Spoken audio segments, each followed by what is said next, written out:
So high and welcome बच्चों। आज हम करने जा रहे हैं क्लास 6 का साइंस का chapter number 3 fibre to fabric. ठीक है, तो ये चैप्टर ना बच्चों बेसिकली हम लोग जो कपड़े पहनते हैं, है ना, आप देखते होंगे जब आपके घर में कोई फंक्शंस होता है, शादी वगैरह होता है, तो आपने देखा होगा कि आपकी मम्मी क्या करती है, अलमारी से निकालती है कुछ सिल्क के कपड़े, कुछ बक्से से निकालती है कुछ कपड़े, है ना, ताकि वो क्या शादी में जा सके, कोई फंक्शंस वगैरह अटेंड कर सके, है ना। फिर आप देखते होंगे कि आप जब स्कूल जाते हो तो आपके स्कूल में एक अलग यूनिफॉर्म होता है जिसका कपड़ा किसका बना होता है ना। तो वो सब हम जानेंगे इसी चैप्टर में, और ये बहुत ही इंटरेस्टिंग चैप्टर है बच्चों। और साथ ही यहाँ पे हम इसको सिर्फ और सिर्फ 20 से 25 मिनट में कंप्लीट कर लेंगे इस चैप्टर को, जिसमें आपको फुल एक्सप्लेनेशन मिलेगा बच्चों। और यहाँ पे जो एनसीईआरटी के जो एक्सरसाइजेस है ना उसको भी हम डिस्कस करेंगे। ठीक है बच्चों, चलिए हम इसको स्टार्ट करते हैं। तो यहाँ पे मैं इसको लाइन बाय लाइन पहले तो रीड कर रही हूँ। ठीक है, Paheli and Boojho won the first prize in a science quiz competition held at their school. They were very excited and decided to use the prize money to buy clothes for their parents. ठीक है, तो यहाँ पे क्या बोल रहे हैं बच्चों कि पहेली एंड बूझो दोनों एक क्विज कंपटीशन में हिस्सा लिए थे। जब वो लोग जीत गए उसको, इस कंपटीशन को, तो वो सोचते हैं कि क्यों ना हम अपने पेरेंट्स के लिए कुछ कपड़े खरीदें। ठीक है, हमारे अंदर भी होता है ना, जब हम कुछ अच्छा कुछ अचीव करते हैं तो हमें लगता है कि काश हम अपने पेरेंट्स को ये बताएं और उन्हें हम कुछ गिफ्ट करें। When they saw a large variety of cloth material, they got confused.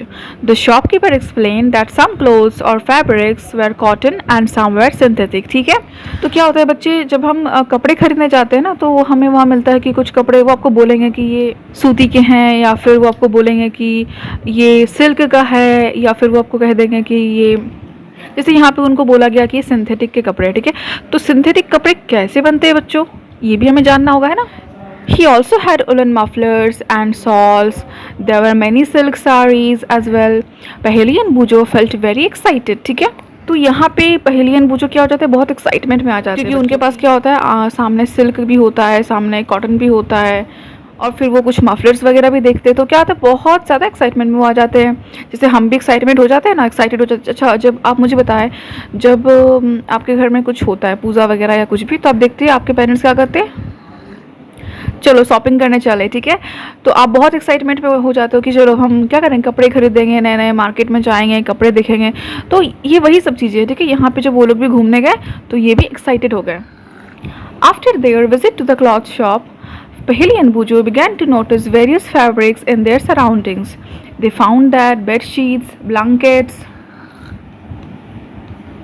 curtains, tablecloths, towels and dusters were made from different kinds of fabrics. ठीक है, तो यहाँ पे जैसे आप देख सकते हो बच्चों, यहाँ पे क्या बोला है, जब वो लोग गए शॉप में तो वहाँ पे उनको क्या दिखता है बच्चों, बेडशीट दिखते हैं, ब्लैंकेट्स। अच्छा, बेडशीट क्या होता है, चादर, देन ब्लैंकेट्स, ठंडी में हम ब्लैंकेट्स का इस्तेमाल करते हैं, देन पर्दा, कर्टन्स होता है। ठीक है, टेबल क्लॉथ्स हो गए, टॉवल्स, गमछा वगैरह, एंड डस्टर्स, है ना, जिससे हम क्या करते हैं, पोछा मारते हैं। ठीक है, ये सब अलग अलग कपड़े अलग अलग फाइबर से बने होते हैं, अलग अलग फैब्रिक्स से बने होते हैं। ठीक है, अच्छा बच्चे, फैब्रिक्स तो आप सोच रहे हो मैडम बहुत फैब्रिक्स कर रही है, पर हमें तो अभी तक बताया ही नहीं कि फैब्रिक्स क्या होता है। तो फैब्रिक्स हम कपड़े को ही बोलते हैं बच्चों। ठीक है, यानी कि उसमें जो कपड़ा इस्तेमाल हुआ है उसे हम फैब्रिक कहते हैं। सिल्क का हो गया, कॉटन का हो गया, मसलिन का हो गया, बाकी वगैरह वगैरह सिंथेटिक्स हो गए, नायलन हो गए, पॉलिस्टर्स हो गए, उन्हें हम फैब्रिक कहते हैं। Even their school bags and the gunny bags were made from some kind of fabric. ठीक है, तो उनके जो स्कूल बैग्स थे वो भी कुछ ना कुछ फैब्रिक से बने हैं। आशा करती हूँ यहाँ पे आपको बच्चे फैब्रिक के बारे में समझ थोड़ी सी आई होगी, है ना।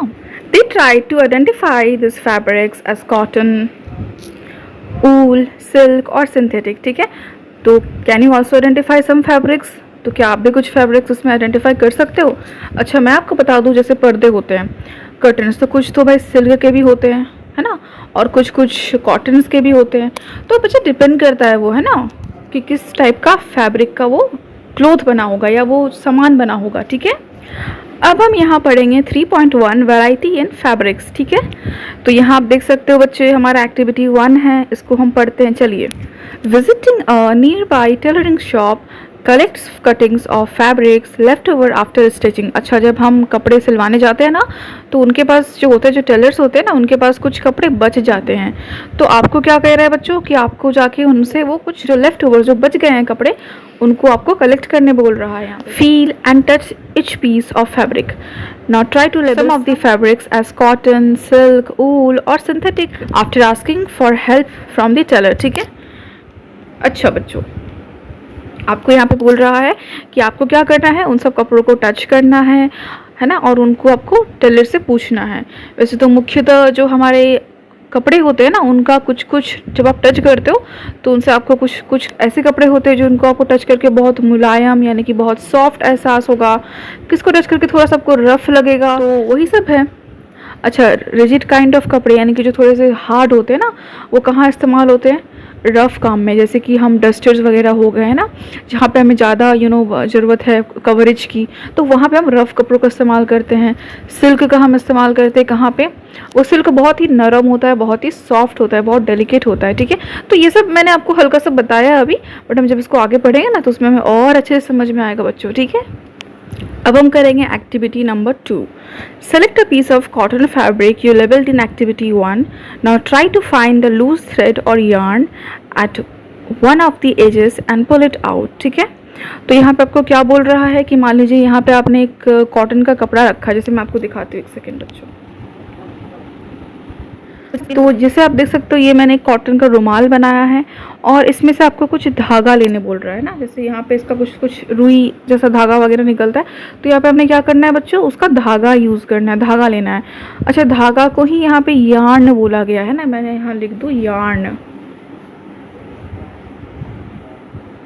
ठीक है, तो ये क्या होता है, धागा। ठीक है, अब देख सकते हो यहाँ पे ये हमारा एक कपड़ा है कॉटन का, उसमें से आप देख सकते हो यहाँ पे क्या कर रहे हैं बच्चों, यहाँ पे ये एक धागा को निकाल रहा है। ठीक है, धागा। We find that a fabric is made up of yarns arranged together. What are these yarns made of? ठीक है, तो अब हम जानेंगे कि yarns कैसे बनते हैं भाई, है ना, ये जो धागा है ये कैसे बनते हैं। ओके, तो यहाँ पे हम 3.2 में समझेंगे fibre. Take out a yarn from a piece of cotton fabric. Place this piece of yarn on the table. Now press one end of the yarn with your thumb. Scratch the other end of the yarn along its length with your nails as shown in figure 3.4। यहाँ आप देख सकते हो बच्चों, जैसे क्या किया है बच्चा, इसको टाइटली खींचा है ताकि ये पुल हो सके, ज़्यादा करके कह सके पुल हो सके। ठीक है, अब देखिए यहाँ पे क्या हुआ है, yarn split up into thin strands। अब देखिए ये यहाँ पे यही बताना चाह रहा है, देखिए देख सकते हो ना, मैंने यहाँ पे रफ सा बनाया है। तो यहाँ पे क्या हो रहा है कि ये जो धागा है, ये पूरा धागा हमारा, ठीक है, ये हम इसको यार्न कह रहे हैं। इससे भी कुछ कुछ पतले पतले स्ट्रैंड्स निकले हैं, है ना, ये एक स्ट्रैंड है, ये एक स्ट्रैंड है ना।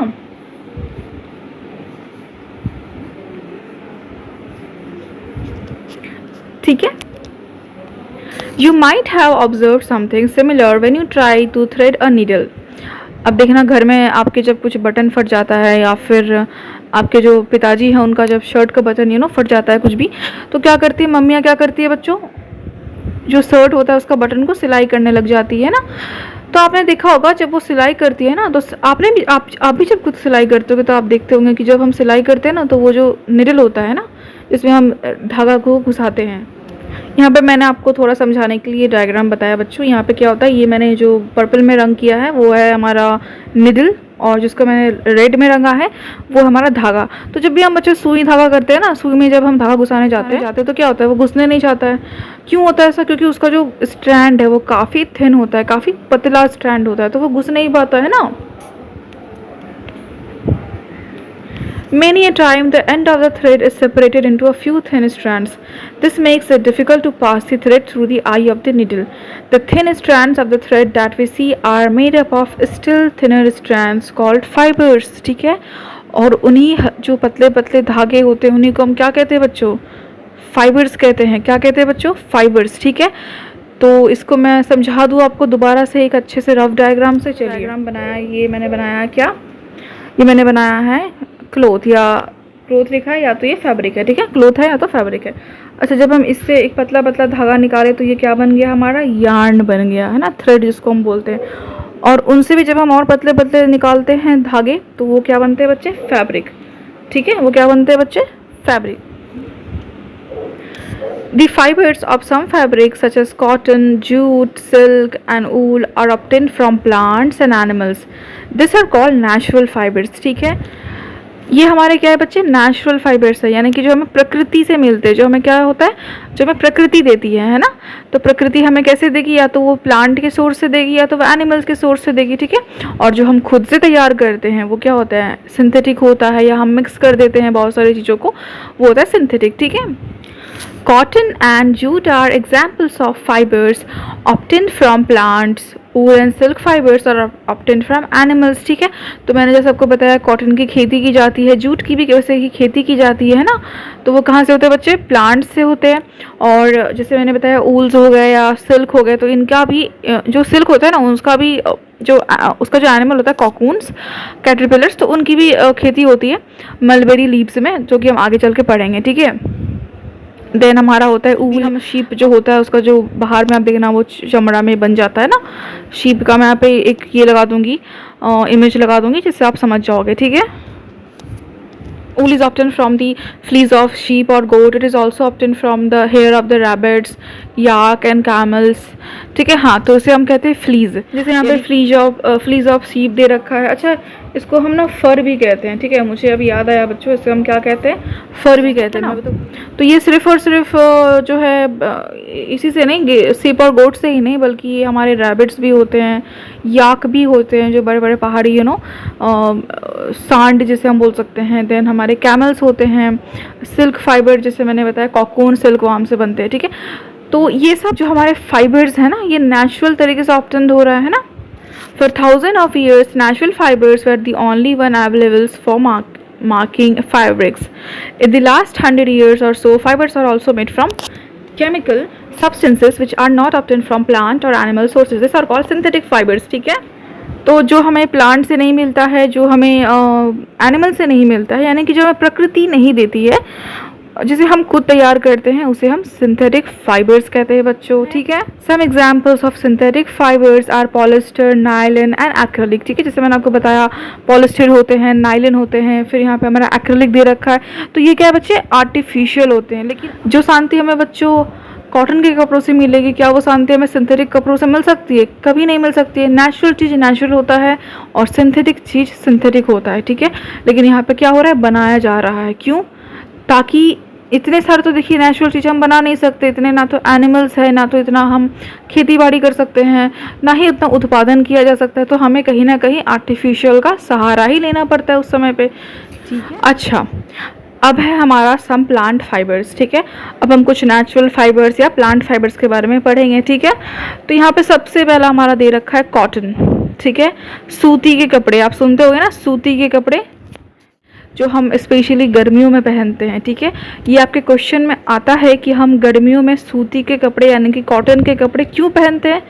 तो इसका क्या आंसर होगा, आप मुझे बताएं। Have you ever made wigs of oil lamps? What do you use for making this wigs? This cotton wool is also used for filling mattresses, quilts or pillows, ठीक है। देखिए क्या होता है, जब हम घर में दिया जलाते हैं ना, बाती जलाते हैं, दीपक, तो दीपक जब हम जलाते हैं तो उसमें हम आप देखते होंगे कि मम्मी क्या करती है, उसमें एक रुई का बाती बनाती है ना, जिससे क्या होता है, जो दीपक है वो जलता है, ठीक है। ये हम रुई का इस्तेमाल कर रहे होते हैं, वो क्या होता है, वो हल्का होता है, सॉफ्ट होता है, और वो कॉटन है। वही क्या है बच्चों? कॉटन है। उसी कॉटन से हमारा जो बिस्तर होता है ना, जहाँ पे हम तकिया रखते हैं, या फिर हमारे जो सोफ़ा सेट हो गए, सोफ़ाज वगैरह हो गए, तो उनमें भी जो गद्दे वगैरह होते हैं, उनमें भी हमारे क्या होते हैं बच्चों? वही कॉटन भरा हुआ होता है, ठीक है। What does this cotton wool come from? It is grown in the fields. Cotton plants are usually grown at places having black soil and warm climate. अच्छा, ये वीडियो जो मेरे सीरियल एस्पिरेंट वगैरह देख रहे हैं, तो उनके लिए मैं बता दूं, या फिर जो एसएससी की तैयारी करते हैं, उनमें पूछा जाता है कि जो कॉटन सॉइल है, सॉरी, ये जो कॉटन है वो कहाँ उगाया जाता है, किस सॉइल में उगाया जाता है, ठीक है। तो ये हमारा होता है ब्लैक सॉइल, जिसको हम रेगुलर सॉइल भी कहते हैं, ठीक है। ये क्या है, ये हमारा कॉटन बॉल है, ठीक है। ये क्या होता है, फट जाते हैं, क्या होता है जब इनकी मैच्योरिटी आ जाती है ना, जब ये ग्रो हो जाते हैं ये फट जाते हैं, फट के इनके अंदर से कुछ सीड वगैरह निकलते हैं, और वही सीड फिर से जब वो कहीं और मिट्टी में गिरते हैं, मतलब ब्लैक सॉइल में जब गिरते हैं, दोबारा से वो एक अपना अलग सा बना लेते हैं कॉटन, ठीक है। तो इसका खेती किया जाता है ना। Have you ever seen a cotton field that is ready for picking? It looks like a field covered with snow. एकदम लगेगा कि आपने एकदम बर्फ में आ गए हो। From this balls, cotton is usually picked by hands, है ना, क्योंकि इतने बेचारे सॉफ्ट से हैं, इतने बेचारे गुलू से हैं कि इसको हम क्या करेंगे, हाथ से इसको हम पिक कर लेंगे, ठीक है। Fibers are then separated from the seeds by combing. This process is called ginning of cotton, ठीक है। तो इसमें क्या होता है, बच्चे की जो फाइबर होते हैं उनको हम सेपरेट करते हैं, उनके सीड से अलग करते हैं, उसी को हम क्या कहते हैं, गिनिंग ऑफ कॉटन। आप देखिए जरा यहाँ क्या कहते हैं इसको, हम गिनिंग ऑफ कॉटन। जब हम सीड वगैरह से क्या करते हैं, उस कॉटन बॉल को अलग करते हैं, ठीक है। Ginning was traditionally done by hand, this days machines are also used for ginning, ठीक है। तो गिनिंग हम मशीन से भी करते हैं, और पहले तो मतलब जो ट्रेडिशनल जो तरीका है वो क्या, हाथ से। अच्छा, फिर हमारा है जूट। तो jute fibre is obtain from the stem of the jute plant, it is cultivated during the rainy season, ठीक है। यानी कि जूट फाइबर कैसे बनता है, जूट का जो प्लांट होता है उसको हम कल्टिवेट करते हैं। कल्टिवेट मतलब क्या होता है बच्चों, उसको हम जब खेती करते हैं ना, तो खेती करना को ही हम कल्टिवेशन बोलते हैं, है ना। तो उसको जब हम खेती वगैरह करते हैं, इसका खेती कब होता है, रेनी सीजन में, बरसात के मौसम में। और कॉटन का कब होता है, वार्म क्लाइमेट में, यानी कि गर्म होना चाहिए मौसम, ठीक है, तब होता है। In India jute is mainly grown in West Bengal, Bihar and Assam, ठीक है। अच्छा, आप मुझे बताएं सबसे ज़्यादा जूट का उत्पादन करने वाला कौन सा कंट्री है, ठीक है। ये मुझे कमेंट बॉक्स में बताएं। मैच्योरिटी जब आ जाती है तब इनको ग्रो किया जाता है ना, तब इनको क्या किया जाता है, हार्वेस्ट किया जाता है। देन उसको हम पानी में डिप कर देते हैं कुछ दिनों के लिए।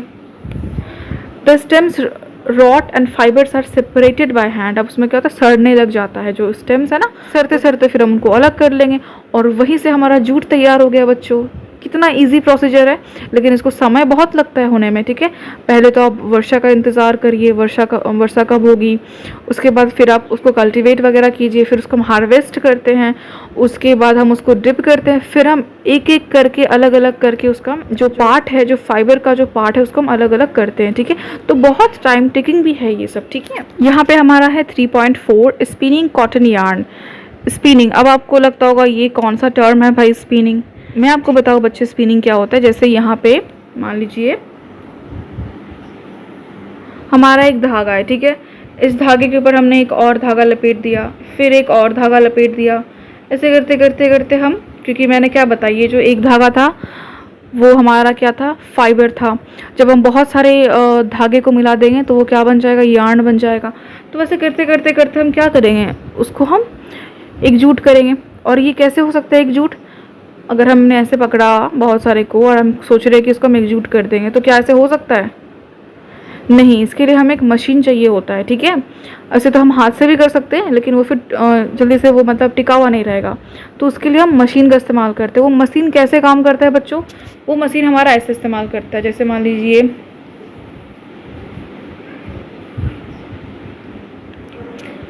है ना, वो पहले ऐसे घूमेगा, फिर ऐसे घूमेगा, मतलब वो ऐसे ऐसे करके घूमता है ना, ऐसे ऐसे करके वो घूमता है ना, घूमते फाइबर है उसको वो लपेटते जाता है अपने साथ, ठीक है।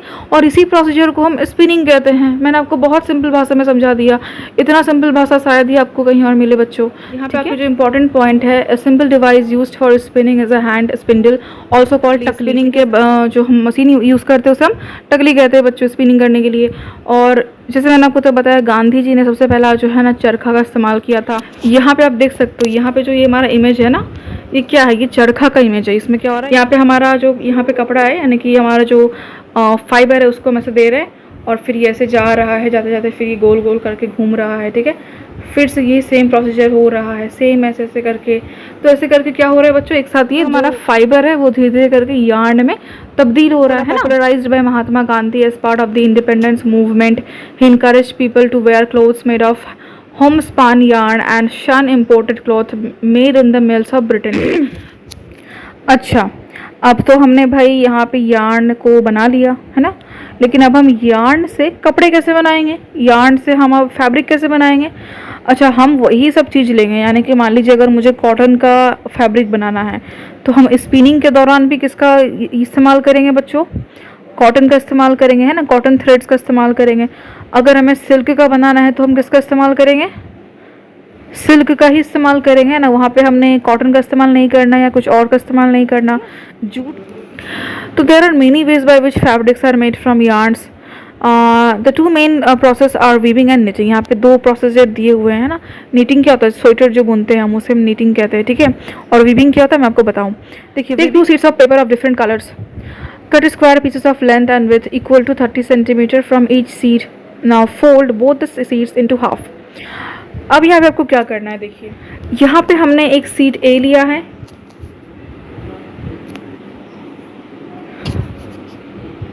और एक सीट बी लिया है, ठीक है। तो हमने यहाँ पे दो दो सीट्स ले लिए हैं। अब हम इसको वीविंग करेंगे। तो कैसे करेंगे बच्चों, देखिए अब यहाँ पे हमको इसको फोल्ड करना होगा एक सीट को, है ना, और फोल्ड करके दूसरे में उसको हमें घुसाना होगा, ठीक है।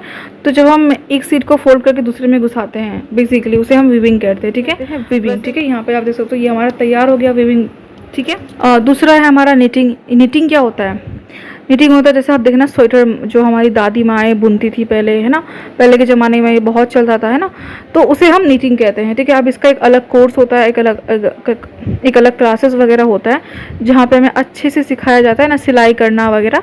तो वहाँ पे हमें सिखाया जाता है कि निटिंग कैसे किया जाता है। हम लोग इसके कोई इसके मास्टर तो नहीं है, बट हम इतना समझ सकते हैं कि इसमें दो प्रकार के नीडल होते हैं और नीडल में एक नीडल को घुसा के दूसरे में फाइबर को घुसा के उसको गूंथते एक कपड़ा बन जाता है, ठीक है। महिला बैठी है, ठीक है। तो यहाँ पे वो क्या कर रही है, हैंडलूम कर रही है। हैंडलूम क्या होता है बच्चों, हाथों की मदद से, है ना, जो हम हाथ और पैर की मदद से जब हम कपड़ा को बुनते हैं वही वीविंग का ही प्रोसीजर है। ये हमारा वही कपड़े बनाने के लिए बच्चों इस्तेमाल किया जाता है, लेकिन इसमें कोई भी मशीन वगैरह का इस्तेमाल नहीं होता है। इसमें केवल और केवल हम हाथ का इस्तेमाल करते हैं और पैर का इस्तेमाल करते हैं, कपड़ा को हम बनाया जाता है। तो बहुत सारे प्रोसीजर होते हैं, है ना। अब देखिए बच्चों यही होता है, ठीक है। अब मैं अगर चाहूँ तो आपको एक्स्ट्रा लेक्चर दे सकती हूँ उसके ऊपर कि हैंडलूम ऐसे होता है, निटिंग वैसे होता है वगैरह वगैरह, ठीक है।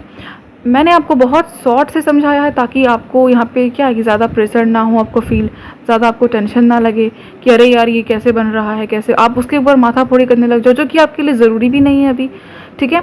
क्योंकि इसका एक कोर्स होता है ना, इसके एक अलग अलग तरीके, जब हम इसको करने जाएंगे, जब हम अगर हमें इंटरेस्ट है तो जब हम सीखेंगे तो इसका एक अलग से क्लासेस होता है, तो उसमें आपको बहुत अच्छे से सिलाई कढ़ाई के बारे में सिखाया जाता है ना। तो यहाँ पे अगर आप इसको दिमाग ख़राब करने लग जाओ कि अरे वीविंग है, नीटिंग है, क्या है, नहीं है, नहीं, आपको इतना सिर्फ याद रखना है कि ये सारे हमारे क्या है, यार्न से फैब्रिक बनाने के प्रोसीजर हैं। यार्न से क्या है, फैब्रिक बनाने के प्रोसीजर्स है। वीविंग बोल लो, चाहे निटिंग बोल लो, हैंडलूम बोल लो, या फिर हमारा पावर लूम बोल लो। इसमें पावर लूम में बस क्या होता है, हैंड वगैरह का इस्तेमाल नहीं होता है, ये हमारे यूनिट बिजली से चलता है, मशीन से चलता है, ठीक है। यही है बस, आपको बिल्कुल टेंशन ही नहीं लेना है कि अरे हमने तो बहुत ज़्यादा पढ़ लेना है, हमने तो बहुत ज़्यादा दिमाग में ले लेना। नहीं, दिमाग में लेने से और माथाफोड़ी होता है, ठीक है। आप उतना पढ़िए जितना आपके लिए ज़रूरी है। आप अभी 6th में हो, आप अभी दिमाग सोचोगे कि हमें ग्रेजुएशन के बच्चे की तरह सोचना है, तो नहीं हो पाएगा, ठीक है। ये आपके लिए न्यू कॉन्सेप्ट है, उसको हम न्यू तरीके से ही समझेंगे, इसमें हम एक्स्ट्रा अपना दिमाग नहीं लगाएंगे, ठीक है। चलिए बच्चों, अब हम आगे बढ़ते हैं। अब है हमारा हिस्ट्री ऑफ क्लोथिंग मटेरियल, ठीक है। तो अब कैसे कैसे हिस्ट्री हो, मतलब कैसे क्लोथिंग मटेरियल का हमारा इतिहास क्या है, कैसे बना, कैसे आया। Have you ever wondered what materials people used in ancient times for clothes? It appears that in those times people used the bark and big leaves of trees or animal skins and furs to cover themselves, ठीक है। हम भी सुनते हैं ना कि पुराने कहानियों में कि जो आदि मानव थे तो वो क्या करते थे, वो अपने आप को ढकते थे, कैसे, वस्त्र क्या बनाते थे, कपड़े का वस्त्र बनाते थे, या फिर छाल वगैरह इस्तेमाल करते थे, चाहे वो गाछ यानी कि प्लांट के छाल हो या फिर एनिमल का छाल हो, तो उससे वो मतलब अपना तैयार वैयार करते थे, ठीक है। तो ये पहला हमारा मतलब शरीर को ढकना, है ना, शरीर को ढकना शुरू से था, आदिकाल से था, ठीक है। After people began to settle in agricultural communities, they learned to weave twigs and grass into mats and baskets. ठीक है, फिर आस्ते आस्ते करके उन्होंने फिर बास्केट बनाना तैयार किया. मैट्स यानी कि जिसमें हम इसको हम क्या बोलते हैं, पैर पोछने वाला जो होता है, दैट इज कॉल्ड मैट, तो उसको बनाना इस्तेमाल किया. वाइन्स हो गए, एनिमल्स फ्लीज और hair were twisted together into long strands, this were woven into fabrics. ठीक है, तो मतलब ये हमारा पास्ट है, ये हमारा हिस्ट्री है. अब यहाँ पे आपके जो कीवर्ड्स है वही बच्चे इंपॉर्टेंट है. जैसे आप देख सकते हो cotton, wool, fabric, fibre, knitting, spinning, weaving, yarn. यहाँ पे आप देख सकते हो, मैंने आपको बोला था एक्सरसाइज भी हम करेंगे. तो यहाँ पे आप देख सकते हो कि classify the following fibres as natural और सिंथेटिक. ठीक है, ऊल क्या बताया बच्चों मैंने, ऊल बताया मैंने एनिमल से बनता है, यानी कि ये क्या नेचुरल है. ठीक है, कॉटन भी नेचुरल है हमारा, सिल्क भी नेचुरल है, लेकिन बाकी जो हमारा, अच्छा जूट भी हमारा नेचुरल ही है. ठीक है, लेकिन बाकी जो हमारे नायलन हो गए, पॉलिस्टर हो गए, ये सब क्या हो गया, आर्टिफिशियल है ना, ह्यूमन मेड है या फिर मैन मेड है. ठीक है, state whether the following statements are true और false. Yarn is made from fibres, सही है कि फॉल्स, आप मुझे बताएं.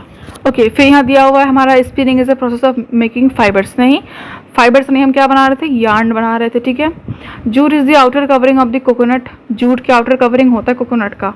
अगर ऐसा ही होता तो क्या हम इसका प्लांट कल्टीवेट करते बच्चों, बिल्कुल भी नहीं करते. ठीक है, तो प्लांट हमने कल्टीवेट किया, उसको हमने इतना भिगाया भगाया, तो क्या हो गया, ये डेफिनेटली कोई कोकोनट का तो है नहीं. ये क्योंकि यहाँ पे बहुत बच्चे कंफ्यूज करते हैं, क्योंकि वो एक ही जैसा लगता है ना, जूट जब बन जाता है तो एक ही जैसा लगता है कि ये कोकोनट का ही छाल वगैरह है. नहीं, अलग है.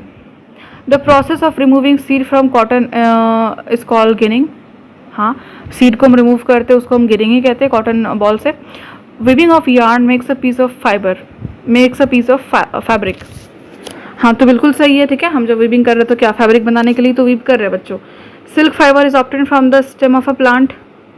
नहीं, सिल्क को हम कैसे बनाते हैं, ये कॉकून से प्राप्त होता है. सिल्क किससे प्राप्त होता है बच्चों, कॉकून से. ठीक है, वो एक प्रकार का एनिमल होता है, छोटा सा कैटरपिलर होता है. ठीक है, polyester is a natural fibre. No, polyester is not a natural fibre, it is an artificial fibre. ठीक है, देन हमारा 3 नंबर है बच्चों, यहाँ पे plant fibres are obtain from, मैंने आपको बताया कॉटन एंड जूट. ठीक है, animal fibres are obtain from wool and silk. ठीक है, from which parts of the plant cotton and jute are obtained. यहाँ पे आपको बोलना है, मैंने आपको बताया है ना, जूट का हम तो स्टेम से निकालते हैं, कॉटन का मैंने बताया कॉटन बॉल्स से. ठीक है, name 2 items that are made from coconut fibre. ये भी आप मुझे होमवर्क में करिएगा. ठीक है, explain the process of making yarn from fibre.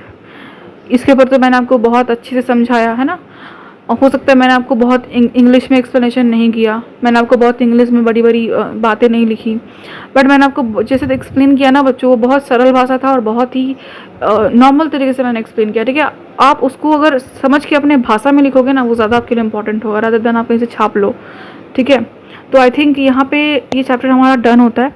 And अगर आपको मेरा ये वीडियो, ये लेक्चर अच्छा लगा तो आप ज़रूर मुझे एक लाइक कीजिएगा मेरे वीडियो को. ठीक है, और मेरे और भी नए नए वीडियोस आ रहे हैं. ठीक है, तो उसको भी आप सपोर्ट कीजिएगा बच्चों. ठीक है, मैं ऐसे ही आपको एनसीईआरटी अच्छे से रीड करके एक्सप्लेन करूँगी. ठीक है, जितना मुझे ज्ञान है, जितना मुझे नॉलेज है, मैं ये नहीं बोलूँगी कि मुझे बहुत दुनिया का नॉलेज है, नहीं. ठीक है, तो उसी में से हम भी सीखेंगे, आप भी सीखेंगे, और इतना भरोसा रखिए मुझ पर कि आप जो यहाँ से सीख के जाएंगे उसमें से कोई भी गलत एक भी वर्ड नहीं होगा, एक भी गलत शिक्षा मैं आपको नहीं दूँगी. ठीक है, तब तक के लिए बाय.